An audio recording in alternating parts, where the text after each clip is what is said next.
Hello बच्चों, कैसे हैं आप सब लोग। I hope you are fine. So आज के लेक्चर में हम डिस्कस करेंगे आयनाइजेशन एंथैल्पी। लेट अस सी।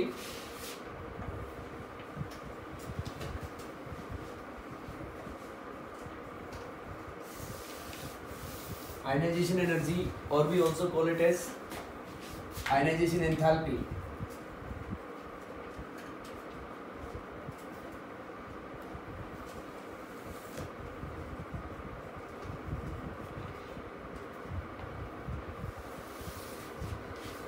देखो, आयनाइजेशन मतलब it is the minimum amount of energy required to remove the most loosely bound electron from the ground state of an isolated gaseous atom. Isolated का मतलब separated, without any bond, जो किसी भी state में किसी भी तरीके का बॉन्ड ना बना रखा हो। तो उस एटम में से एक इलेक्ट्रॉन को बाहर निकालने के लिए, उसकी ग्राउंड स्टेट में से, मतलब लीस्ट एनर्जी स्टेट में से एक इलेक्ट्रॉन को बाहर निकालने के लिए रिक्वायर्ड एनर्जी को क्या बोलेंगे हम? Ionization energy. और वो जब हीट चेंज जो होती है कांस्टेंट प्रेशर के ऊपर मेजर करते हैं तो उसको हम बोलते हैं enthalpy. So it is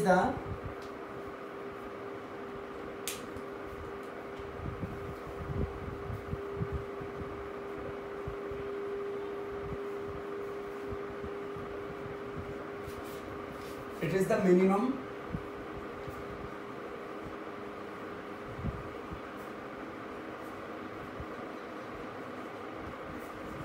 energy required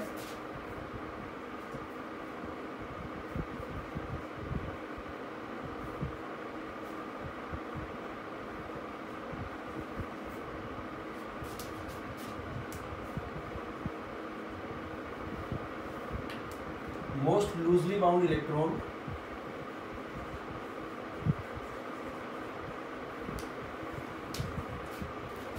from ground state of an most loosely bound electron from ground state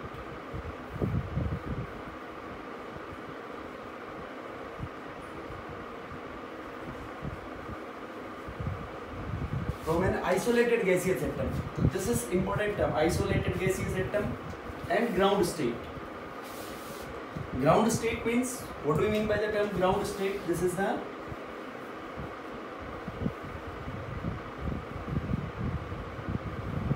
ground state is the least energy state.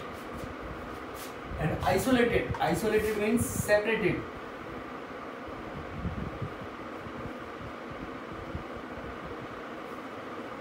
Without bond, बिना किसी बॉन्ड के जो एटम होगा उसको हम क्या बोलेंगे? Isolated gaseous atom. And ground state is the least energy state. अब देखो, what we can say about this ionization enthalpy, minimum amount of energy required. इसका मतलब जो आयनाइजेशन एनर्जी होगी वो हमेशा रिक्वायर्ड होगी। एक इलेक्ट्रॉन को, एक एटम में से एक इलेक्ट्रॉन को बाहर निकालने के लिए हमेशा एनर्जी की रिक्वायरमेंट होगी। हम एनर्जी सप्लाई नहीं करेंगे, इसमें एनर्जी रिक्वायर्ड होगी। इसका मतलब this ionization process is a endothermic process. Endothermic process वो होती है जिसके अंदर हीट एनर्जी एब्जॉर्ब हो, और एक्सोथर्मिक वो होती है जिसके अंदर हीट एनर्जी रिलीज हो। तो इलेक्ट्रॉन को बाहर निकालने के लिए एनर्जी हमेशा रिक्वायर्ड होगी। That is why it is a endothermic process. Ionization energy is always a positive value. उसकी वैल्यू हमेशा क्या होगी? पॉजिटिव वैल्यू होगी। That is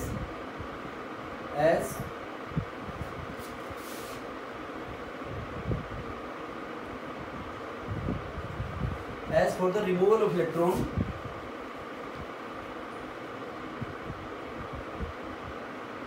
energy is required. Electron को रिमूव करने के लिए एनर्जी हमेशा रिक्वायर्ड होगी। तो what we can say, it is a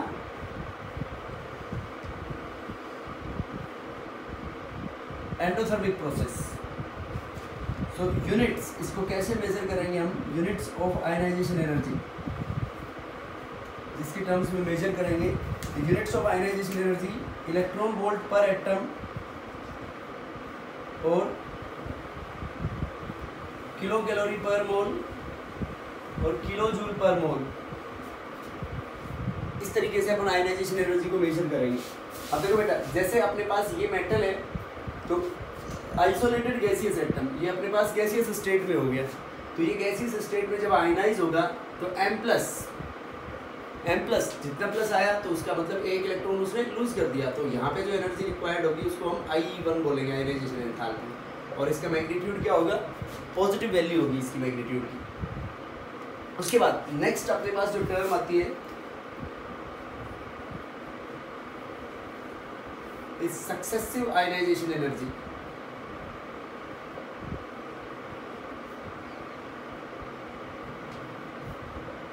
successive ionization energy मतलब एक इलेक्ट्रॉन जैसे हमने निकाल लिया, उस एक के बाद दूसरा इलेक्ट्रॉन निकालना, तीसरा इलेक्ट्रॉन निकालना, तो ऐसे it is the amount of energy required during successive removal of electrons from an atom.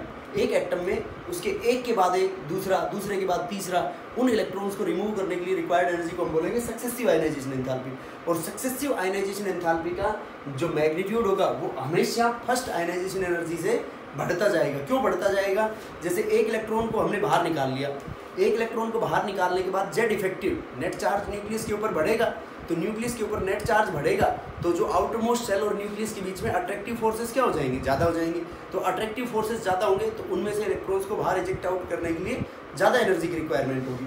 तो क्या बोल सकते हैं हम कि magnitude of successive ionization enthalpy always increases because more amount of Z effective increases, hence more amount of energy is to be required. या इसको आप ऐसे समझ सकते हो, देखो जो टग ऑफ वार वाला अपन गेम की बात कर रहे थे कल कि 11 लोग एक साइड में, 11 लोग एक साइड में, सबकी ताकत बराबर है। अब एक साइड से एक कम कर दिया तो 11 लोग अपनी साइड में, वो जो 10 वाले हैं वो उधर खिंच के आ जाएंगे।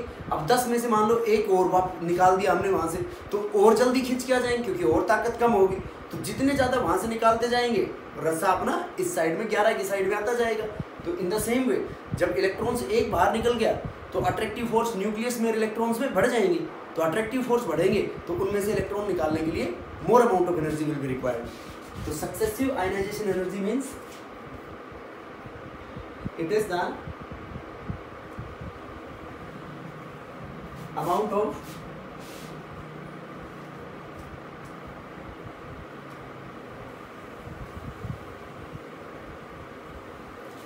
energy required during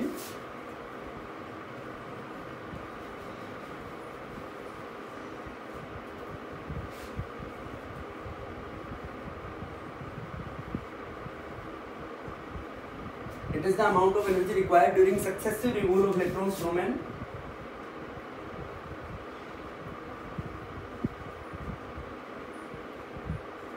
isolated gaseous atom। और क्या बोल सकते हैं इसके अंदर कि for the successive removal of electron जो magnitude of successive ionization enthalpy है वो हमेशा बढ़ेगा।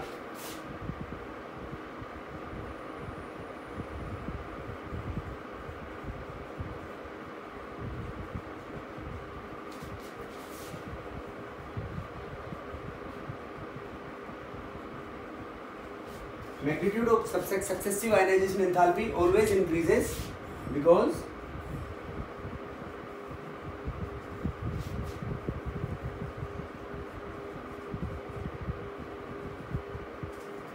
after removal of electrons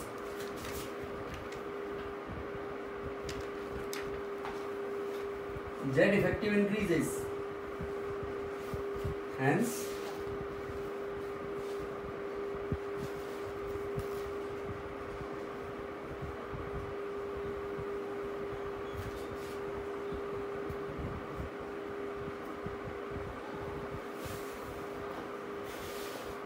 देखो एक electron because after removal of electrons Z effective charge on the nucleus increases, hence attractive forces between the outermost shell and nucleus increase होगा।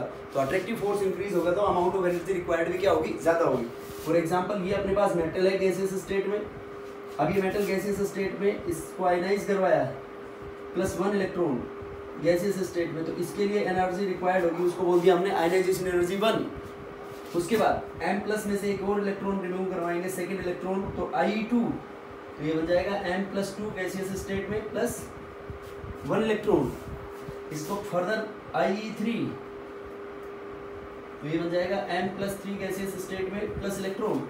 अब देखो इसमें क्या होगा बेटा कि ionization energy 1 I1 will be greater than, ये I1 will be less than I2 will be less than I3। देखो सक्सेसिव आयनाइजेशन एनर्जी क्या होगी, हमेशा इंक्रीज होगी, क्योंकि एक इलेक्ट्रॉन रिमूव करने के बाद न्यूक्लियस क्या हो जाएगा, न्यूक्लियस के पे नेट चार्ज बढ़ेगा, नेट चार्ज बढ़ेगा तो और जो इलेक्ट्रॉन रिमूव करेंगे तो जो न्यूक्लियस और आउटर मोस्ट शेल के बीच में अट्रैक्टिव फोर्सेस है उनको ओवरकम करने के लिए large amount of energy has to be supplied, so that is why the magnitude of ionization energy will increase.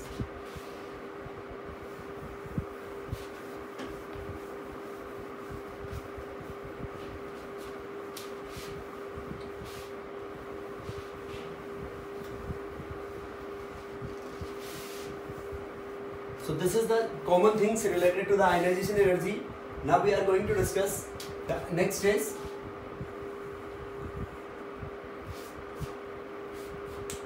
factors affecting ionization energy.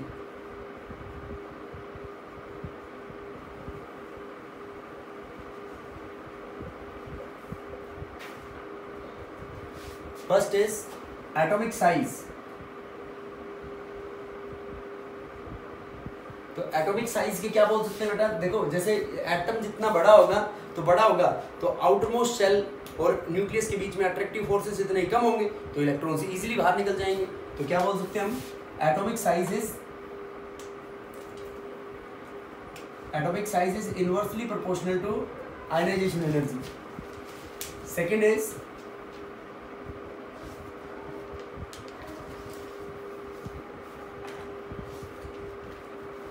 Screening effect, जैसा कि हमने कल डिस्कस किया था, स्क्रीनिंग इफेक्ट का जो मैग्नीट्यूड, स्क्रीनिंग इफेक्ट मतलब होता है repulsion of outermost shell electrons by the inner shell electrons, कि बाहर वाले शेल इलेक्ट्रॉन्स को इनर शेल इलेक्ट्रॉन्स कितना रिपेल करते हैं, उसको बोलते हैं स्क्रीनिंग इफेक्ट। तो स्क्रीनिंग इफेक्ट की वजह से साइज क्या होगी, बढ़ेगी, तो साइज बढ़ेगी तो आयनाइजेशन एनर्जी कम हो जाएगी। तो this is also inversely proportional to ionization energy. Now third factor,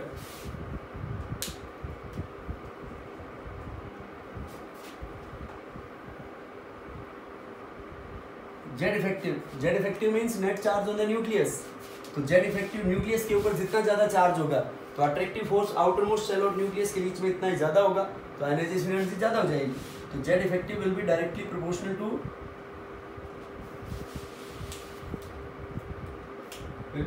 proportional to ionization energy. Now fourth factor is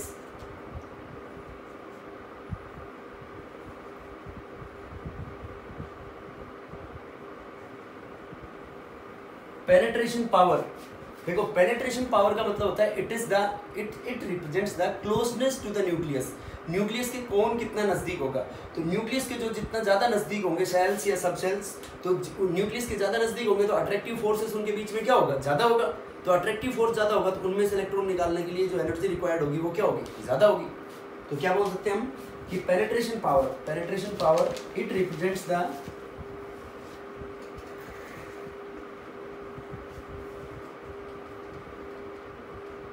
closeness to the nucleus. Nucleus के क्लोजनेस को रिप्रेजेंट करता है। तो पेनिट्रेशन पावर अपने पास सबसे ज्यादा किसकी होती है, एस की, फिर पी की, एस पी डी एफ, ये होगा अपने पास पेनिट्रेशन पावर का मैग्नीट्यूड। सबसे ज्यादा एस ऑर्बिटल्स की, फिर पी, फिर डी और फिर एफ। फॉर एग्जांपल देखो अपने पास यहाँ पे है बेरिलियम, बेरिलियम की कॉन्फ़िगरेशन है 1s2 2s2। उसके बाद बोरोन है, बोरोन की है 1s2 2s2 2p1। अब देखो बेटा एस ऑर्बिटल्स, ये भी सेकंड शेल है, यहाँ पे ये भी सेकंड शेल है, लेकिन 2p1 में से इलेक्ट्रॉन्स, ये 2p में आउटर मोस्ट शेल में इलेक्ट्रॉन और यहाँ पे 2s में, तो पेनिट्रेशन पावर 2p और 2s में से किसकी ज्यादा है, s की ज्यादा। तो s में से इलेक्ट्रॉन निकालने के लिए ज्यादा एनर्जी की रिक्वायरमेंट होगी। तो यहाँ पे क्या कह सकते हैं हम, ionization energy of beryllium will be greater than boron because penetration power of S is greater than P। तो ये रीजन आएगा अपने पास।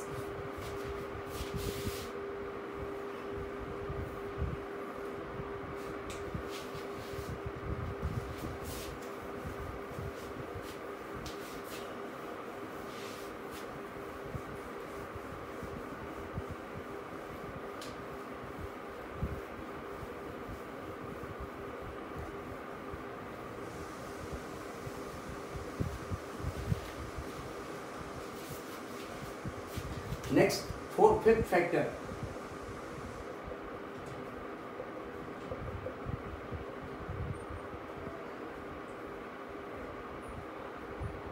Stability of half filled,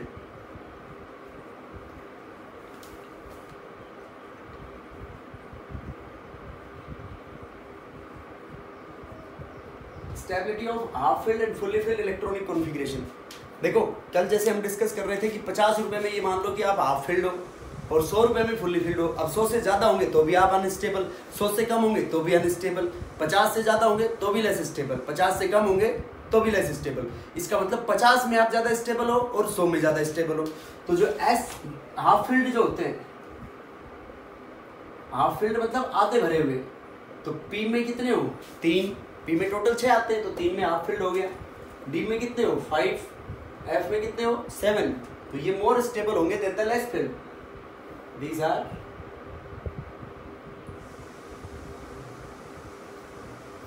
more stable than the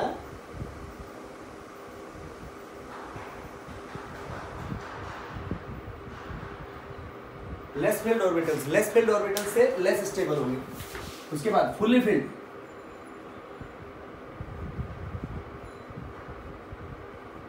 fully filled for example S2O, P6, D10 और F14। S में कितने आ जाए 2 आ जाए, 2 की कैपेसिटी होती है, सिंगली डीजेनरेट होते हैं। पी में कितने आ सकते हैं 6 और डी में कितने आ सकते हैं 10, एफ में कितने आ सकते हैं 14। तो इसके अंदर जितने ज़्यादा इलेक्ट्रॉन्स भरे जाएंगे उनकी स्टेबिलिटी इतनी क्या होगी ज़्यादा होगी। तो these are more stable than the less filled orbitals.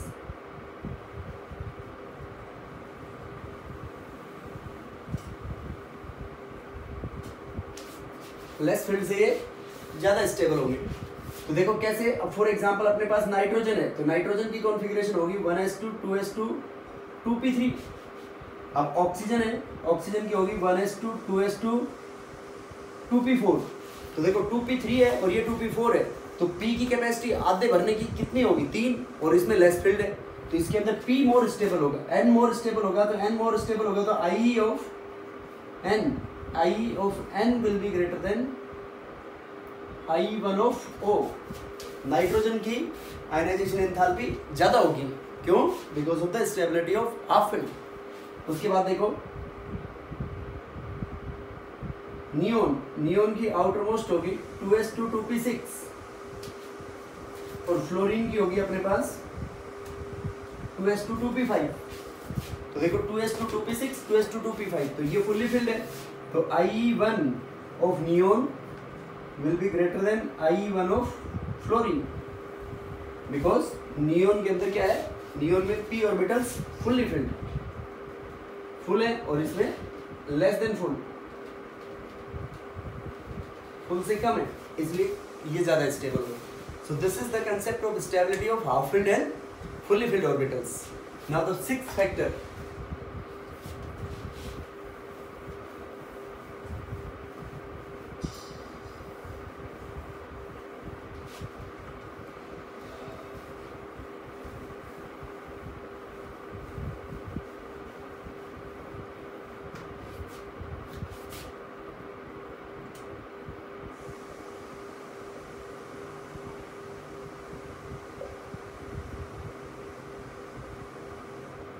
Six factor is the oxidation state. देखो बेटा, ऑक्सीडेशन स्टेट जितना ज्यादा पॉजिटिव का मैग्नीट्यूड होगा, पॉजिटिव चार्ज जितना ज्यादा होगा, इसका मतलब उसने इतने इलेक्ट्रॉन लूज कर रखे। So higher is the oxidation state, higher is the oxidation state, more will be the ionization enthalpy.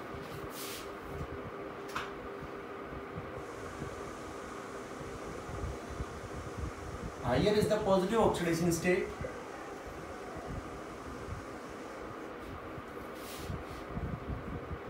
More will be Z effective. Effective nuclear charge जितना ही क्या होगा, मोर होगा, हैंस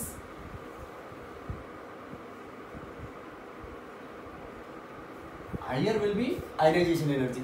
फॉर एग्जांपल अपने पास एक है आयरन, एक है आयरन 2+, एक है आयरन 3+। तो इसमें अपन बात करें कि सबसे ज्यादा आयनाइजेशन एनर्जी किसकी होगी, किसकी होगी, आयरन 3+ की, क्योंकि इसने 3 इलेक्ट्रॉन लूज कर रखे, तो और निकालने के लिए और ज्यादा एनर्जी की रिक्वायरमेंट होगी। So this will be the magnitude for ionization energy increasing order। एक अपने पास Pb+4 है और एक Pb+2, तो +4 का ऑक्सीडेशन स्टेट ज्यादा है, तो ये आयनाइजेशन एनर्जी का ऑर्डर हो गया। In the same way nitrogen +4 nitrogen plus 2, तो नाइट्रोजन प्लस 4 की क्या होगी इसमें बेटा, ज़्यादा होगी as compare to nitrogen plus 2. So this is how we will predict the ionization energies, and these are the factors that will affect the ionization energy. Now how these variations, that is the periodicity of ionization energy.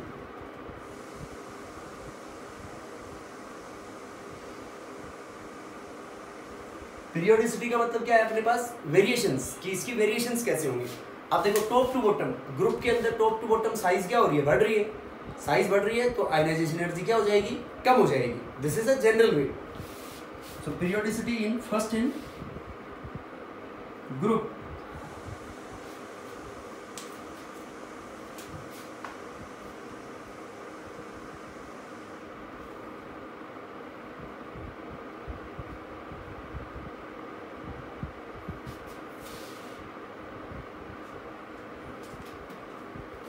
as we move from top to bottom in a group,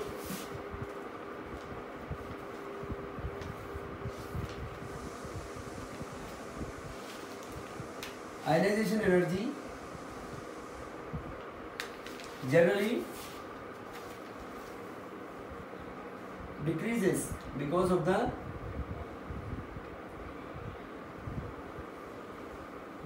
increase in atomic size. Generally, हम generally बोल रहे हैं because there will be exceptions will be over there. तो generally इन decreases, तो देखो यहाँ पे अपन बोल सकते हैं जैसे lithium, sodium, potassium, rubidium, caesium. देखो बेटा टॉप टू बॉटम साइज बढ़ रही है तो जेड इफेक्टिव कम हो रहा है, तो ionization energy top to bottom decreases, तो मतलब आयनाइजेशन एनर्जी सीजियम की क्या होगी, सबसे कम. So this is the order for ionization energy. This is in first group. उसके बाद बेरिलियम,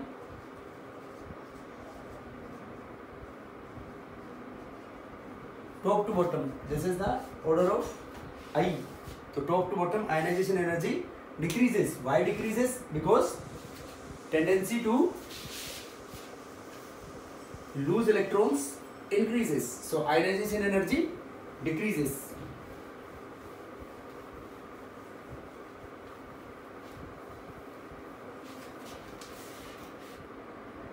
देखो बेटा नेक्स्ट, ये पीरियोडिसिटी ग्रुप के अंदर देखो यहाँ पे अपने पास आयनाइजेशन एनर्जी, इसका ग्राफ प्लॉट करना चाहे तो, और ये एटॉमिक नंबर, तो अपने पास लिथियम की मैक्सिमम होगी और फिर कंटिन्यूअसली डिक्रीज होती आ जाएगी, और यहाँ पे लास्ट में सबसे कम किसकी होगी, सीजियम की. तो इसका मतलब टॉप टू बॉटम यहाँ पे साइज एटॉमिक नंबर बढ़ रहा है, साइज कम हो रही है ग्रुप के अंदर, तो आयनाइजेशन एनर्जी कम हो जाएगी. लेकिन ऐसा सब में नहीं होगा. देखो ये तो ग्रुप फर्स्ट था, ग्रुप फर्स्ट और सेकंड में ऐसी सिमिलैरिटी होगी. अब मान लो ग्रुप नंबर ले लिया आपने 13, तो ये यहाँ पे आयनाइजेशन एनर्जी और ये एटॉमिक नंबर. तो ग्रुप नंबर 13 में सबसे ज्यादा होगा बोरोन,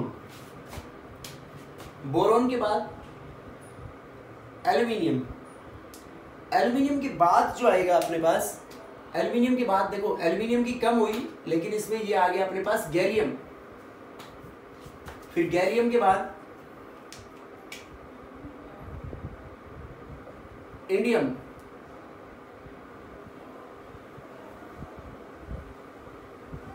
और इंडियम के बाद थैलियम, Tl. तो देखो ऐसा क्यों, जो गैलियम के बाद इंडियम से किसकी ज्यादा होगी, थैलियम की. तो ऐसा क्यों, देखो इसमें गैलियम की ज्यादा क्यों हुई, कल हमने साइज के बारे में डिस्कस कर रहे थे.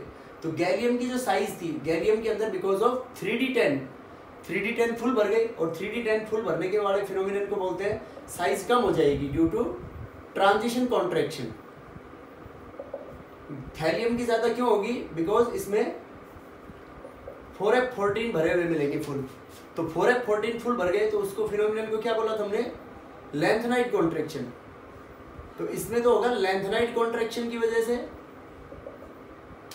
थैलियम में तो लेंथनाइट कॉन्ट्रैक्शन की वजह से, और इन गैलियम के अंदर ड्यू टू ट्रांजिशन कॉन्ट्रैक्शन. ऐसा ऑब्जर्व होगा. अब देखो नेक्स्ट अपन देखें कि जिरकोनियम और ऑफनियम. तो ऑफनियम तो 6th पीरियड में और जिरकोनियम 4th में, तो टॉप टू बॉटम साइज बढ़ती है, लेकिन इसमें ऑफनियम की आयनाइजेशन एनर्जी ज्यादा होगी, जबकि होनी चाहिए कम. तो ऑफनियम की ज्यादा क्यों हो गई, इसका भी reason same, because of lanthanide contraction. देखो जिरकोनियम जो है अपने पास सीरीज में अगर हम बात करें तो सीरीज में पूरी में देखो बेटा यारी जरा निभा, ये उसके बाद ला आफ्ता। तो देखो इसका एटॉमिक नंबर है अपने पास 39 एंड 39 प्लस 18 39 प्लस 18 49 एंड 57। उसके बाद 57 के बाद ये ऑफनियम का आ रहा है 72। तो इसके बीच में जो आएंगे अपने पास 4f ऑर्बिटल्स के अंदर 14 इलेक्ट्रॉन्स आ गए, 14 का गैप, और ये 39 के बाद आ गया जिरकोनियम 40 एटॉमिक नंबर। तो टॉप टू बॉटम साइज बढ़ेगी, लेकिन ऑफनियम में 4f फुल भर गए। तो 4f फुल भरने की वजह से देखो ये कौन से पीरियड में आ रहा है, 6 पीरियड में, ये 5th पीरियड में है। तो 6 पीरियड के अंदर 4f फुल भर गया, तो 4f ऑर्बिटल्स न्यूक्लियस के ज्यादा नजदीक होंगे। तो न्यूक्लियस के ज्यादा नजदीक होंगे तो अट्रैक्टिव फोर्सेस बढ़ेंगे, अट्रैक्टिव फोर्सेस बढ़ेंगे तो उसमें से इलेक्ट्रॉन्स को निकालने के लिए जो रिक्वायर्ड एनर्जी है वो क्या होगी, ज्यादा होगी। तो इस फिनोमिनन को क्या बोलते हैं, लैंथेनाइड कॉन्ट्रैक्शन। होना चाहिए था ऑफनियम की कम, लेकिन है ज्यादा। अब पूरे सीक्वेंस में ऐसे ही चलेगा। फिर नायोबियम जैसे एनबी और टेंटलम को कंपेयर करना है, तो टेंटलम की ज्यादा होगी ionization energy.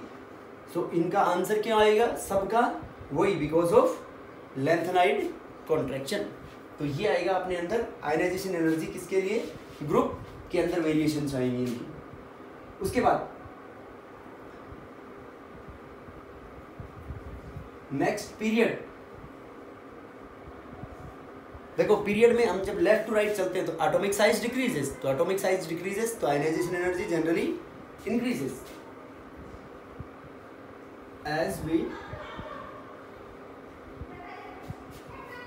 move in a period, as we move in a period, then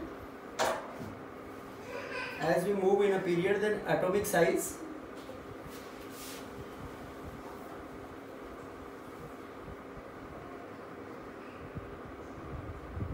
decreases, generally decreases, hence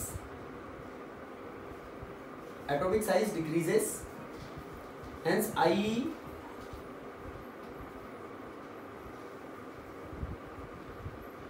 hence ionization energy generally increases। अब देखो कैसे इंक्रीज होगी जो इसमें आयनाइजेशन एनर्जी अपने पास,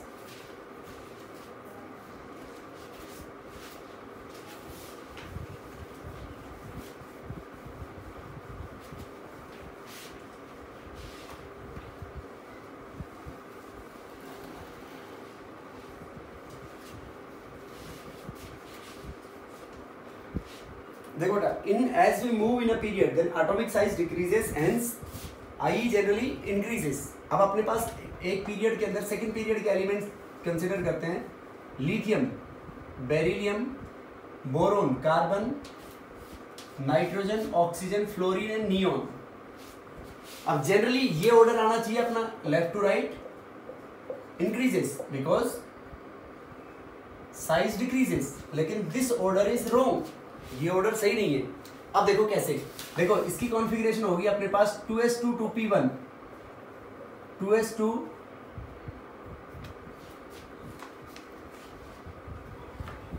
2s1 2s2, बोरोन की होगी अपने पास 2s2 2p1 2s2 2p2, nitrogen की 2s2 2p3 2s2 2p4 and for fluorine is 2s2 2p5 और नियोन के लिए होगी 2s2 2p6। अब देखो बेटा इसमें क्या होगा अपने पास, लिथियम के अंदर 2s1 है तो इसमें लिथियम की तो सबसे कम होगी, ठीक है। उसके बाद जैसे बेरिलियम जो है, बेरिलियम के केस में बेरिलियम में 2s फुल भरा हुआ है, तो 2s जब फुल भरा हुआ है तो उसकी आयनाइजेशन एनर्जी उसके नेक्स्ट हायर से ज्यादा होगी। तो यहाँ पे क्या आ गया अपने पास, लिथियम के बाद कौन आएगा, बोरोन, और बोरोन के बाद बेरिलियम, ये आपस में एक्सचेंज हो जाएंगे। फिर उसके बाद कार्बन, कार्बन के बाद फिर देखो नाइट्रोजन और ऑक्सीजन में, नाइट्रोजन में क्या लगेगा, नाइट्रोजन में half field, half filled P3 और ऑक्सीजन में हाफ फिल्ड नहीं है, तो इसके अंदर नाइट्रोजन की से पहले ऑक्सीजन, ऑक्सीजन के बाद नाइट्रोजन, फिर फ्लोरीन और सबसे ज्यादा neon. So this is the right order. Neon की सबसे ज्यादा क्यों? Because of fully filled configuration. So this is how we predict the ionization energy in a period. तो पीरियड में हाफ फिल्ड और फुली फिल्ड की नेक्स्ट से ज्यादा हो जाएगी उससे। So this is the variation of ionization energy in a period as we move in a period from left to right. Now applications of ionization energy.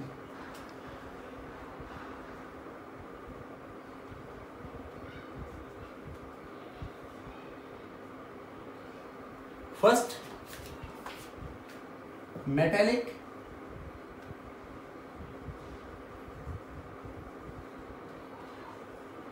and non-metallic character।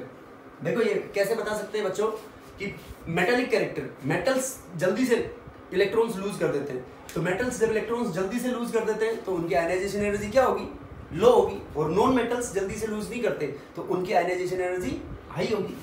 तो metallic character मतलब lower ionization energy और non metallic मतलब higher ionization energy. ज्यादा है तो non metallic character होगा और lower है तो मेटालिक कैरेक्टर होगा। Second,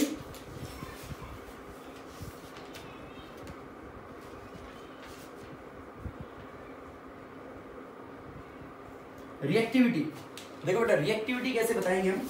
reactivity is inversely proportional to ionization energy. देखो जो जितनी जल्दी इलेक्ट्रॉन्स लूज कर देगा मतलब जिसकी उसकी आयनाइजेशन एनर्जी इतनी कम होगी, तो आयनाइजेशन एनर्जी कम होगी तो उसकी रिएक्टिविटी क्या होगी? ज्यादा होगी।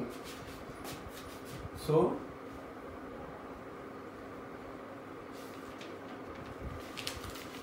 Lower is the ionization energy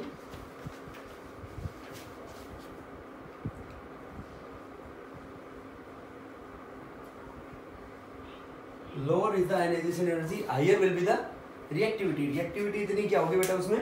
higher होगी। next third is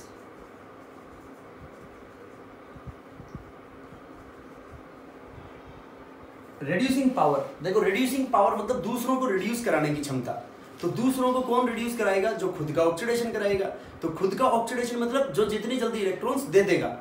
तो इसका मतलब lower is the ionization energy, higher will be the reducing power,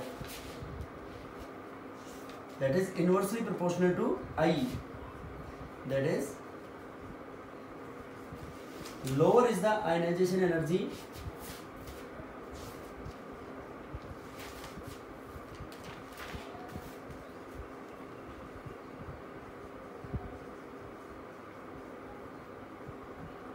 lower is the ionization energy, more will be the reducing power। reducing power इतनी ज्यादा होगी। अब देखो इसके अंदर reducing power में कुछ वेरिएशंस है।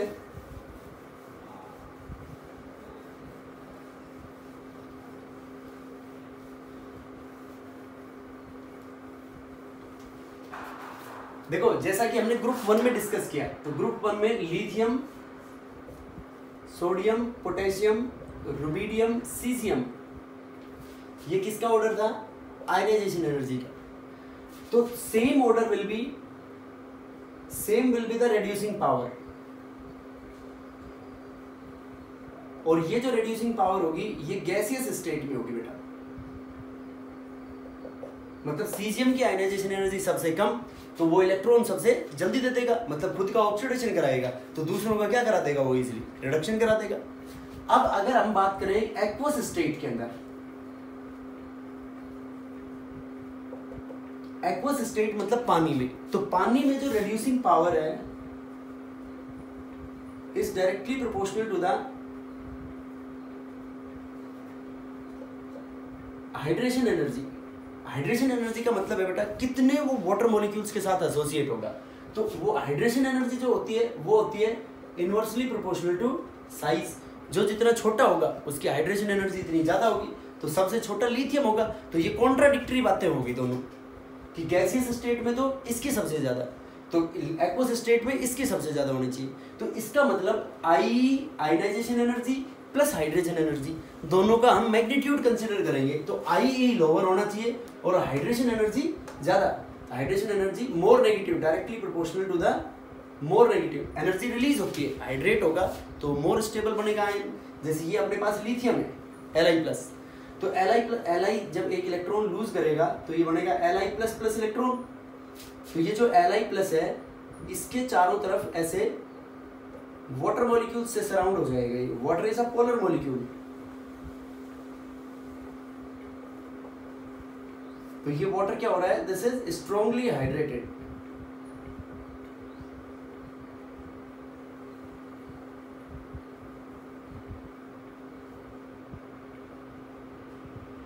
This is strongly hydrated. तो ये स्ट्रांगली हाइड्रेटेड है तो क्या होगा बेटा, इसके अंदर स्ट्रांगली हाइड्रेटेड होगा तो ज्यादा एनर्जी रिलीज करेगा। तो जो एक्वस स्टेट में अपने पास जब कंबाइंड इफेक्ट के लिए आएगी सबसे ज्यादा लिथियम के बाद potassium is approximately equal to rubidium, उसके बाद सीजियम और सबसे कम सोडियम की। तो ये अपने पास क्या है, रिड्यूसिंग पावर इन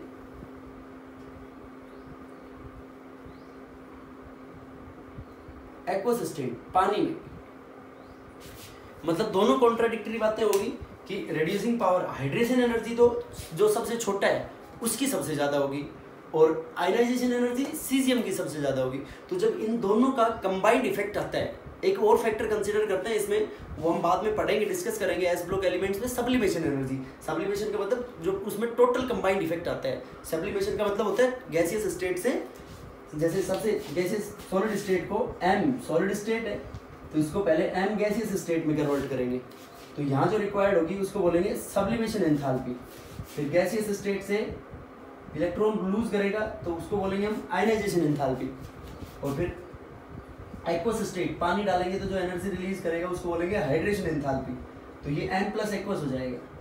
तो मतलब इन तीनों सब्लिमेशन, आयनाइजेशन और हाइड्रेशन, देखो हाइड्रेशन एनर्जी रिलीज हो रही है, ये तो एनर्जी जब वाटर के साथ जुड़ रहा है तो रिलीज हो रही है आयनाइज करने के लिए, और सब्लिमेशन सॉलिड को गैसियस स्टेट में डायरेक्टली कन्वर्ट करने के लिए, ये दोनों एनर्जी रिक्वायर्ड होगी। तो इन तीनों का सम जितना ज्यादा नेगेटिव होगा वो एलिमेंट इतना ही ज्यादा उसकी रिड्यूसिंग पावर होगी। तो उनसे जब हम कंपेयर करते हैं तो सबसे ज्यादा लिथियम आता है, पोटेशियम रुबिडियम की ऑलमोस्ट सेम, फिर सीजियम और सबसे कम किसकी होगी, सोडियम की। गैसियस स्टेट में बात करें तो सबसे ज्यादा गैसियस स्टेट में डायरेक्टली प्रोपोर्शनल होगा किसके, आयनाइजेशन एनर्जी की। तो जिसकी आयनाइजेशन एनर्जी जितनी कम उसकी रिड्यूसिंग पावर इतनी ही ज्यादा।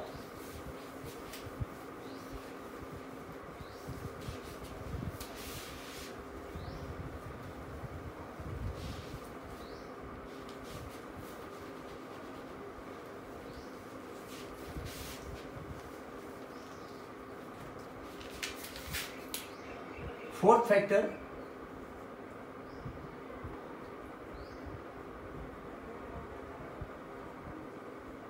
देखो आयनिक कैरेक्टर। आयनिक कैरेक्टर क्या होता है बेटा, जो जितनी जल्दी इलेक्ट्रॉन्स लूज कर देगा तो कैटायन इतनी इजीली बनाएगा। तो कैटायन इजीली बनाएगा तो अपन क्या कह सकते हैं, ionic character is inversely proportional to ionization energy. जैसे एक तो अपने पास सीजियम का कंपाउंड है और एक रुबिडियम का कंपाउंड है। तो सीजियम और रुबिडियम में सीजियम का कंपाउंड क्या होगा, मोर आयनिक होगा, inversely proportional to ionization energy. Fifth application,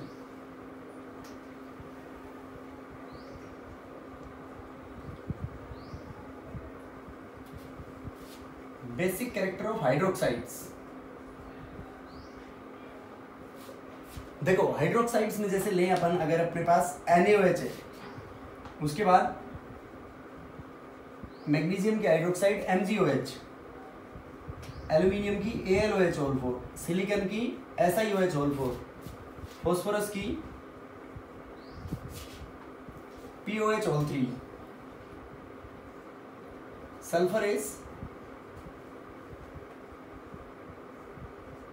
SO2, Cl is HOCl। अब देखो इसमें बेसिक कैरेक्टर ऑफ हाइड्रोक्साइड्स, इसमें लेफ्ट टू राइट हमने पढ़ा था, left to right ionisation energy increases because atomic size decreases generally. तो ionization energy सबसे कम इसकी। तो देखो Na और O के बीच में ये बॉन्ड कैसा होगा, मोर आयनिक होगा। तो ज्यादा आयनिक होगा Na और OH के बीच में, तो जल्दी से ब्रेक हो जाएगा। तो जल्दी से ब्रेक हो जाएगा तो सबसे ज्यादा इसकी left to right basic character क्या हो जाएगा, डिक्रीजेस। बेसिक कैरेक्टर डिक्रीजेस तो एसिडिक कैरेक्टर क्या हो जाएगा, इंक्रीजेस। बेसिक कैरेक्टर क्यों डिक्रीज होगा? Because ionisation energy increases from left to right. उसके बाद नेक्स्ट एप्लीकेशन इसकी हम बात करते हैं, सिक्स्थ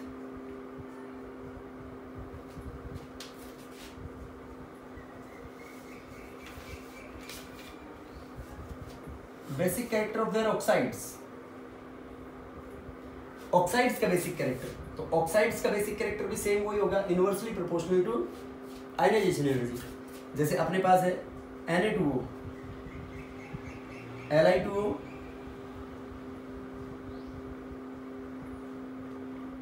CS2O, तो top to bottom IE decreases, तो ये इनका बेसिक कैरेक्टर इंक्रीजेस। अब जैसे पीरियड के अंदर बात करें हम, MgO, Na2O, Al2O3, तो देखो सबसे ज्यादा बेसिक Na2O होगा, ये less basic, this is basic, this is less basic, और ये कैसा है? एम्फोटेरिक। एम्फोटेरिक मतलब ये एसिडिक भी नेचर शो होगा, बेसिक भी। तो इसका मतलब बात क्या इंडिकेट हो रही है कि यहां से जब इधर चल रहे हैं हम, तो एसिडिक बेसिक कैरेक्टर कम हो रहा है और एसिडिक कैरेक्टर बढ़ रहा है।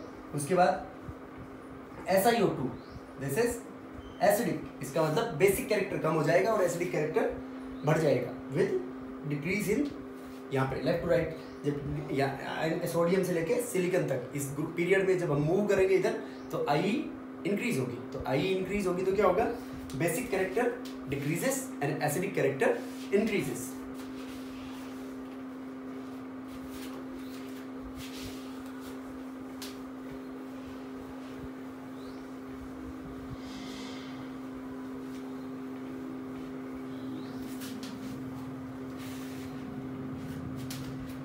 Seventh application is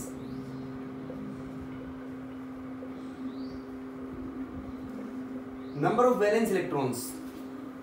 देखो नंबर ऑफ वैलेंस इलेक्ट्रॉन्स की बात करें बेटा हम इसमें, जैसे अपने पास लिथियम है, तो लिथियम की जो आयनाइजेशन एनर्जी है, लिथियम की IE1 और IE2, तो IE1 लगभग होती है नियरली 5 इलेक्ट्रॉन वोल्ट और IE2 होती है nearly 75 electron volt.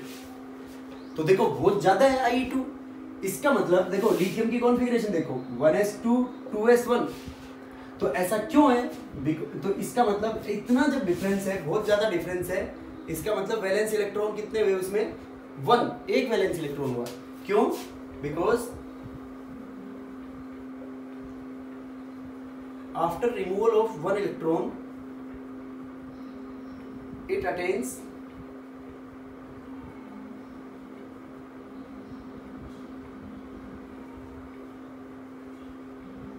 Stable noble gas configuration. एक इलेक्ट्रॉन हटाने के बाद इसमें से नोबल गैस कॉन्फ़िगरेशन अटेन कर लेगा। तो मतलब बहुत ज्यादा डिफरेंस आए, ये वैल्यूज याद रखने की जरूरत नहीं है। जब बहुत ज्यादा डिफरेंस आए अपने पास आयनाइजेशन एनर्जी में, तो क्या कह सकते हैं? उसमें वैलेंस इलेक्ट्रॉन्स कितने होंगे? ऐसे 1 वैलेंस इलेक्ट्रॉन प्रेजेंट होगा। तो ये भी इस आयनाइजेशन एनर्जी के भी आप प्रेडिक्ट कर सकते हैं। 8th इज द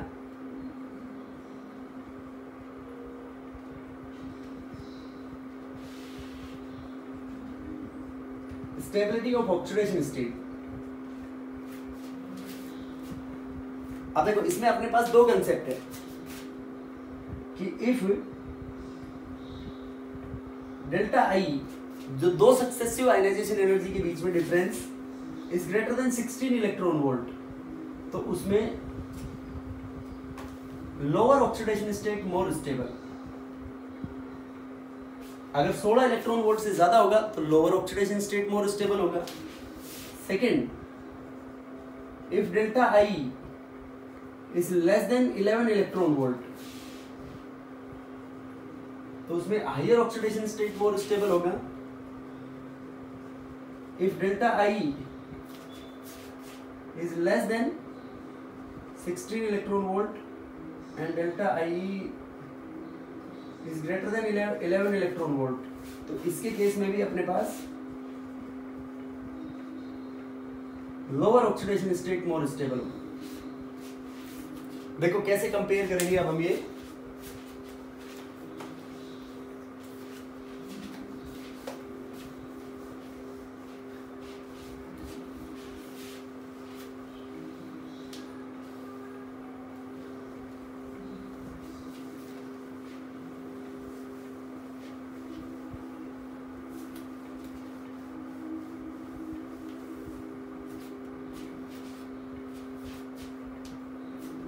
देखो बेटा कैसे कि जैसे अपने पास सोडियम है Na, तो Na कन्वर्ट हो गया इनटू Na+, फिर उसके बाद Na+ कन्वर्ट हो गया इनटू Na2+। तो यहाँ पे जो इन दोनों के बीच में जो डिफरेंस होगा वो अपने पास होगा 42.7 इलेक्ट्रॉन वोल्ट, 42.7 इलेक्ट्रॉन वोल्ट। तो 42.7 इलेक्ट्रॉन वोल्ट मतलब I is greater than 16 electron volt. तो इसका मतलब क्या इंडिकेट होगा? It indicates Na+ is more stable. अब देखो नेक्स्ट, ये अपने पास मैग्नीशियम है, मैग्नीशियम इंटू Mg+, Mg+ से Mg2+। तो इन दोनों के बीच में जो डेल्टा IE होगा, delta IE will be 7.4 electron volt. तो 7.4 इलेक्ट्रॉन वोल्ट है, तो इसका मतलब क्या है? ये आपको याद रखने की जरूरत नहीं है, बस इतना सा ध्यान रखना है कि इतने इलेक्ट्रॉन वोल्ट से ज्यादा और कम में कौन सा ऑक्सीडेशन स्टेट मोर स्टेबल होगा। तो देखो 7.4 इलेक्ट्रॉन वोल्ट है, लेस देन 11 इलेक्ट्रॉन वोल्ट है, तो इसका मतलब higher oxidation state will be more stable. तो हायर कौन सा है? Mg2+। तो यहां से क्या इंडिकेट कर सकते हैं हम? Mg2+ more stable. देखो एल्यूमिनियम है, aluminium into Al+, Al+ into Al+2, Al+ into Al+3। तो इन दोनों के बीच में जो एनर्जी डिफरेंस होगा, इन दोनों के बीच में अपने पास एनर्जी डिफरेंस है और इन दोनों के बीच में एनर्जी डिफरेंस है। तो इन दोनों के बीच में 6.0 इलेक्ट्रॉन वोल्ट और इन दोनों के बीच में जो अपने पास एनर्जी डिफरेंस है दिस इज 12.8 इलेक्ट्रॉन वोल्ट। तो 6.0 और 12.8, देखो 12.8 11 इलेक्ट्रॉन वोल्ट से ये लेस देन 16 इलेक्ट्रॉन वोल्ट है, और 11 इलेक्ट्रॉन वोल्ट से if delta E is less than 11 electron volt तो हायर मोर स्टेबल, और लेस देन 16 इलेक्ट्रॉन वोल्ट तो 16 इलेक्ट्रॉन वोल्ट से कम है। 16 इलेक्ट्रॉन वोल्ट से ये इनके बीच के अंदर आ रहा है, देखो ना तो इस कैटेगरी में आ रहा है ना इसमें आ रहा है। If delta E is less than 16 electron volt and greater than 11, तो देखो 16 से तो कम है और 11 से क्या है? ज्यादा है। तो 16 से कम 11 से ज्यादा में लोअर इज मोर स्टेबल। तो इन दोनों में मोर स्टेबल कौन हुआ? यहां से इन दोनों में Al+ इज मोर स्टेबल। अब इसमें देखो जैसे Al+2 और इसमें इन दोनों में 6 इलेक्ट्रॉन वोल्ट है, तो 6 electron volt less than 11 electron volt है, तो हायर मोर स्टेबल। तो इन दोनों में कौन मोर स्टेबल? Al+3 मोर स्टेबल। तो अगर इनकी स्टेबिलिटी की बात करना चाहें तो सबसे ज्यादा Al+3 होगा, फिर Al+1 और फिर उसके बाद Al+2। और इसको कॉन्फ़िगरेशन के यहाँ पे भी प्रेडिक्ट कर सकते हैं बेटा। देखो एल्यूमिनियम की जो कॉन्फ़िगरेशन है अपने पास वो आउटर मोस्ट है 3s2 3p1। तो देखो एक इलेक्ट्रॉन जब रिमूव हो गया पी से एक इलेक्ट्रॉन रिमूव होने के बाद दूसरा इलेक्ट्रॉन कहां से रिमूव होगा? S से, और S क्या है? फुल भरा हुआ है। तो पहला इलेक्ट्रॉन तो P में से इजीली रिमूव हो जाएगा, लेकिन दूसरे इलेक्ट्रॉन को S में से रिमूव कराने के लिए ज्यादा एनर्जी की रिक्वायरमेंट होगी। तो इसका मतलब +1 भी लूज कर सकता है या फिर ये सारे तीनों लूज करेगा। तो ज्यादा में इस तरीके से अपन इसमें प्रेडिक्ट करेंगे कि which oxidation state will be more stable on the basis of difference in their ionization energies. So this is, I can say these are the some concepts that are related to the ionization energy and the applications of ionization energy. So next, electron affinity and electronegativity, these topics or we are going to discuss in the next lecture. So thank you.